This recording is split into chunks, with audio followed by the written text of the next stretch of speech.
Отбасылы адаммен көңіл қостым. 12 жылдан бері отбасы бар ер азаматпен кездесіп жүрмін. Екеуміз бір мектепте сабақ беріп жүріп танысқанбыз. Сол кезден бастап жолымыз жазылған емес. Ал осыдан 3 жыл бұрын сүйіктіме қыз сыйлаған едім. Мұның бәрінен отбасы бейхабар. Екінші жартымның мектеп жасындағы 3 ұлы бар. Әйелін мүлде сүймейді. Айтуынша жан досының қарындасы оны ұнатып қалып артынан қалмай қойған.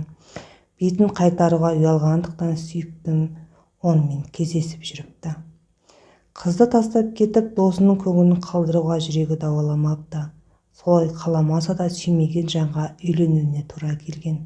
Бұл сүйіктімнің айтқан ақиқаты. Екеуміз бір-бірімізді кездестіргеннен бері менің де оның да өмірі 180 градусқа өзгере кеткен.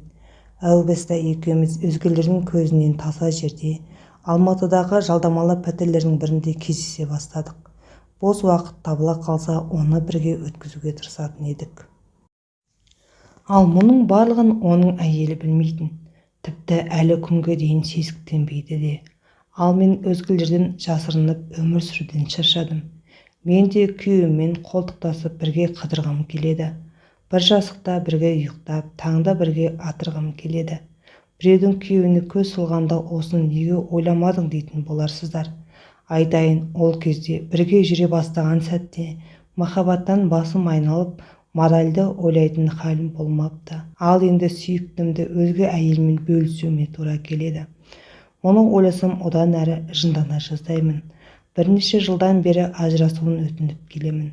Ал ол әйелін жақсы көрмесе де 3 баласын тастап кете алмайтынын, олардың толыққанды отбасында өскенін қалайтынын айтты.